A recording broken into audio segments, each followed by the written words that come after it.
Diriwayatkan oleh Imam Ahmad bin Hanbal dalam musnadnya bahwa ada seorang laki-laki yang bernama Nuaiman. Ini Nuaiman, di kehidupan Rasulullah SAW ada orang yang seperti itu gitu.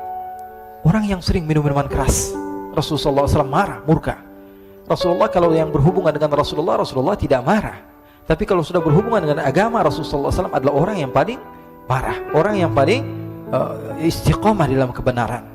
Maka Rasulullah panggil Nuaiman, apa yang kau lakukan? Dia katakan, aku minum minuman keras ya Rasulullah. Rasulullah cambuk dia. Kemudian dia bertobat kepada Allah. Kemudian ketahuan lagi minum. Kemudian dicambuk lagi oleh Rasulullah SAW, sehingga sebagian sahabat memukul dia dengan pukulan yang banyak. Sehingga apa yang berlaku? Sebagian sahabat mengatakan, la'natullahi ala Nuaiman. Semoga Allah melaknat Nuaiman. Dia mempermainkan Rasulullah. Dia bilang sudah mau taubat tapi minum lagi. Dia bilang sudah mau taubat tapi minum lagi. Maka Rasulullah SAW mengatakan, la tal'anuh fa innahu yuhibbullah wa rasulah. Kata Rasulullah, jangan kamu laknat Nuaiman, karena dia itu cinta sama Allah, cinta sama Rasulnya. Dalam riwayat dia dicintai Allah dan dicintai oleh Rasulnya Muhammad sallallahu alaihi wasallam. Ibn Majah menceritakan bahwa Nuaiman ini pernah suatu waktu diajak oleh Sayyidina Abu Bakar pergi ke negeri Syam. Negeri Syam itu di mana? Seperti yang diceritakan tadi, antara daerah Suriah, Lebanon, Yordania, kemudian Palestina. Daerah seperti itu. Umumnya orang Quraisy pada masa itu mereka memiliki rihlah berdagang, membeli dagangan ke Syam, kemudian dijual lagi di kota Makkah. Ketika itu Rasulullah SAW didatangi Abu Bakar. Sayyidina Abu Bakar mengatakan kepada Rasulullah, ya Rasulullah, saya mau izin ya Rasulullah. Mau apa? Saya mau ajak dua sahabat kamu ini ikut berdagang ya Rasulullah. Siapa kata Rasul? Nuaiman. Kata Rasulullah SAW, Nuaiman kamu mau ajak? Mau ngapain? Biar seru-seruan aja ya Rasulullah. Kata Rasulullah, ya sudah, saya izinkan kamu bawa Nuaiman. Ketika itu Sayyidina Abu Bakar membawa Nuaiman sama satu sahabat namanya Suwaibid ibn Harmalah. Siapa namanya? Suwaibid ibn Harmalah. Ini sahabat Rasulullah SAW yang memiliki sifat yang berbeda-beda. Kalau Nuaiman ini aneh. Pernah Rasulullah SAW dibawain makanan banyak, dikasih Rasulullah, dikasih sahabat semua. Semuanya sudah makan, tiba-tiba si Nuaiman ini, sahabat Nabi Nuaiman mengatakan kepada Rasulullah, ya Rasulullah, ini yang penjualnya, tolong engkau yang bayar ya Rasulullah. Makanan udah habis.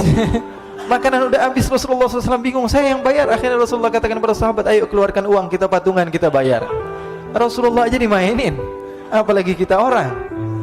Sallu ala Nabi Muhammad. Nuaiman diajak Sayyidina Abu Bakar. Kata Rasulullah SAW, benar kamu mau ajak Nuaiman? Iya ya Rasulullah. Diajaklah. Diceritakan dalam riwayat Ibn Majah, diceritakan juga dalam Siyar A'lam Nubala, diceritakan juga dalam musnadnya Imam Ahmad bin Hanbal, dalam riwayat Imam Ahmad bin Hanbal. Maka diceritakan Nuaiman diajak oleh Sayyidina Abu Bakar. Sesampainya di negeri Syam, semua dibagi tugas. Fulan bin Fulan kerjaannya ini, Fulan bin Fulan kerjaannya ini, semua memiliki kerjaan. Nuaiman tanya, wahai Abu Bakar, kerjaannya saya apa wahai Abu Bakar? Kata Sayyidina Abu Bakar, kamu mau ngapain terserah kamu wahai Nuaiman. Yang penting kamu ikut saya kan. Kemudian satu di antara mereka namanya Suwaibid ibn Harmalah ditanya oleh Sayyidina Abu Bakar, wahai Suwaibid, kamu mau kerjaan apa? Kata Suwaibid, terserah kamu wahai Abu Bakar. Kata Sayyidina Abu Bakar, kamu menjaga makanan, karena saya tahu kamu ini adalah orang yang senantiasa menjaga amanah. Suwaibid ini kalau disuruh maju dia maju, disuruh mundur dia mundur, disuruh ke kanan dia ke kanan, disuruh ke kiri dia ke kiri. Orang yang ikut aja. Kalau Nuaiman beda, disuruh maju dia ke belakang, kasih sen kanan ke kiri belok. Nuaiman itu orang yang berbeda. Maka Suwaibid mendapatkan tugas, semua mendapatkan tugas kecuali Nuaiman. Sehingga ikhwani, apa yang berlaku, apa yang terjadi? Sayyidina Abu Bakar pergi sibuk dengan kesibukannya, sehingga datanglah waktu siang. Nuaiman sudah lapar. Nuaiman cari makanan. Dia nggak punya uang, diajak Sayyidina Abu Bakar tapi tidak diberikan uang. Sehingga dia cari-cari makanan. Dia tahu Suwaibid yang jaga makanan. Dikatakan, wahai Suwaibid, saya mau makan, berikan kepada saya satu roti saja. Yang terpenting apa? Saya makan sekarang, saya sudah lapar. Kata Suwaibid, ya Allah Nuaiman, kita tunggu Abu Bakar saja sehingga dia datang, karena ini amanat. Amanat dari Abu Bakar, saya tidak boleh berikan kepada siapapun kecuali atas izin Abu Bakar. Kata Nuaiman, kasih saya makanan, kalau tidak saya bikin masalah sama kamu. Merah wajahnya Suwaibid, karena dia tahu, jangankan saya, Rasulullah jadi mainin. Bingung, apa yang harus saya lakukan? Akhirnya Nuaiman bilang, gampangannya aja, kata Nuaiman, kamu kasih saya makanan, atau kalau tidak saya bikin masalah sama kamu. Bingung Suhaib, pikir panjang. Setelah itu dia katakan, ya sudah Nuaiman, saya tetap mau jaga amanah Abu Bakar, karena saya takut ini adalah perintahnya Allah, perintahnya Rasulullah SAW, dan perintah daripada Abu Bakar, sahabatnya Nabi. Kata Nuaiman, kalau memang begitu kamu maunya, ya sudah, berarti kamu ngajakin berantem sama saya. Nuaiman pergi ke pasar, dia cari-cari tempat penjualan hamba sahaya. Dia lihat-lihat beberapa hamba sahaya, ini berapa harganya? Ini katanya 10 qalanis. Ini berapa? Ini harganya, hitungan orang zaman dahulu, kita sih hitung seperti dirham, berapa ratus dirham gitu, 200 dirham. Yang ini berapa? 300 dirham. Yang ini berapa harga hamba sahaya? 300 dirham. Harganya antara 300, 200 sampai 100. Kemudian Nuaiman mengatakan kepada penjual hamba sahaya tersebut, saya punya juga hamba sahaya, tapi saya jual cuma 20 dirham saja, murah. Katanya, apa benar ada hamba saya harganya segitu? Iya, karena dia punya aib, ada kekurangan. Apa? Nanti kalau kalian tangkap, dia bakalan teriak, saya ini bukan hamba sahaya tapi orang merdeka. Akhirnya semua orang berkumpul mau beli. Ini Nuaiman sama Nuaiman diajak ke Suhaib bin Harmalah tadi. Kata Nuaiman, itu ada orang yang berdiri sedang menjaga makanan, itu hamba sahaya saya, tangkap saja. Oh baik. Diberikan uang 20 dirham, dimasukkan oleh Nuaiman ke kantongnya, kemudian Suhaib ditangkap. Ketika ditangkap, Suhaib teriak, saya bukan hamba saya orang merdeka. Maka orang-orang tersebut mengatakan, saya sudah tahu kekurangan kamu. Ini memang kekurangan kamu, memang kamu, tapi saya tidak perlu dengan bacot kamu, yang penting kerjanya kamu gitu. Ya kan hamba saya untuk apa? Untuk kerja, mau dia ngomong apa, mau ngomel terserah, yang penting dia mau kerja. Akhirnya ditangkaplah Suhaib dan dijual di pasar. Nuaiman punya uang banyak ini. Dia beli makanan, dia beli minuman, dia beli hadiah buat Rasulullah. Dia beli macam-macam di negeri Syam ini. Waktu itu adalah superpower, adidaya Romawi. Pada masa itu semua barang mahal, tapi Nuaiman banyak uangnya. Dia belanja ini, belanja itu, sehingga Sayyidina Abu Bakar pun pulang. Ketika Sayyidina Abu Bakar pulang, Sayyidina Abu Bakar cari, mana ini Suhaib? Kita semua sudah lapar. Kata Nuaiman dengan mudahnya dia mengatakan, sudah saya jual wahai Abu Bakar. Maka Sayyidina Abu Bakar bertanya, apa yang kau lakukan wahai Nuaiman? Diceritakan oleh Nuaiman dengan jujur. Nuaiman ini orangnya apa adanya, tapi nyusahin. Saya jual. Akhirnya dibawa oleh Nuaiman, Sayyidina Abu Bakar pergi kemana?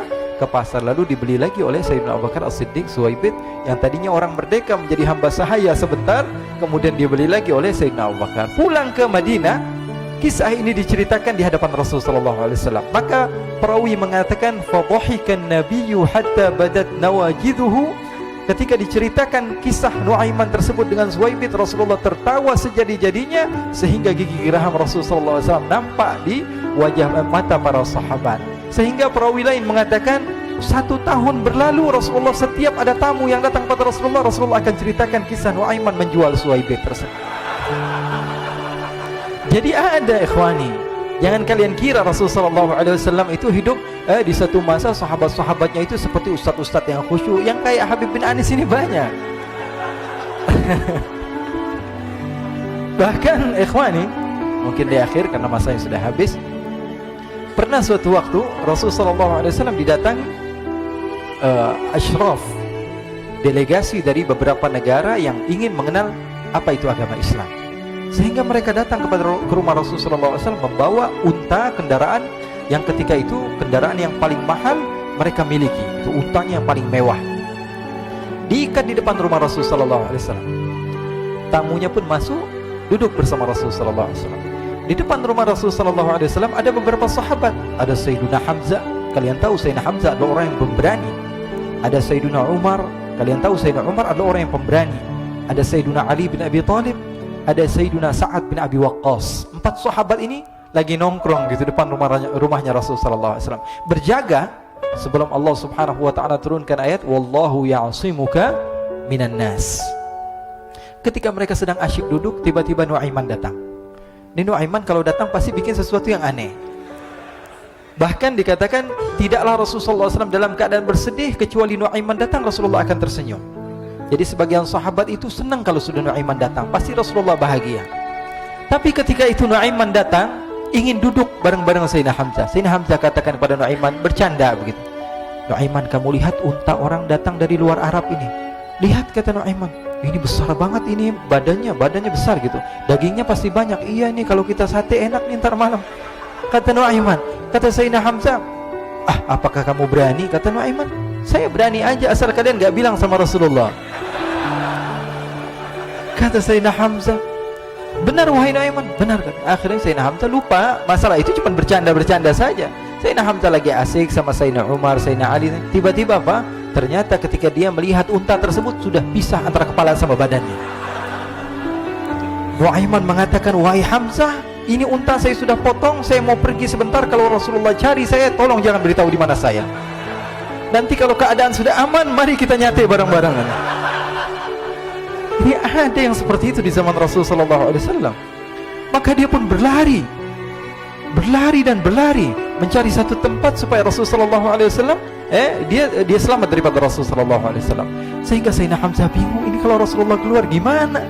Ada Hamzah Asadullah, ada Ali bin Abi Thalib, ada Umar, gak bisa jaga kendaraannya, tamunya Rasulullah Sallallahu Alaihi Wasallam. Akhirnya benar apa yang terjadi, ikhwani. Rasulullah SAW tamunya mau pulang. Ketika dia buka pintu, tamu melihat apa? Untanya sudah begitu. Mereka teriak, wa naqatah, unta kami wahai Muhammad. Baru mau kenal Islam, unta kami, kendaraan kami sudah dibuang. Rasulullah SAW lihat Sayyidina Hamzah, lihat Sayyidina Ali. Mereka gak bisa ngomong, mereka hanya bilang apa? Nuaiman ya Rasulullah. Rasulullah perintahkan Sayyidina Umar, wahai Umar, sekarang kamu ambil uang, kemudian kamu gantikan, kemudian kamu berikan 2 kali lipat daripada harta unta ini, sehingga apa?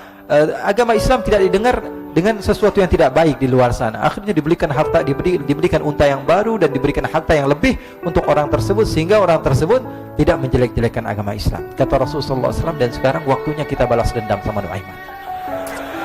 Nuaiman ternyata berlari tempat yang jauh sampai hampir keluar dari kota Madinah.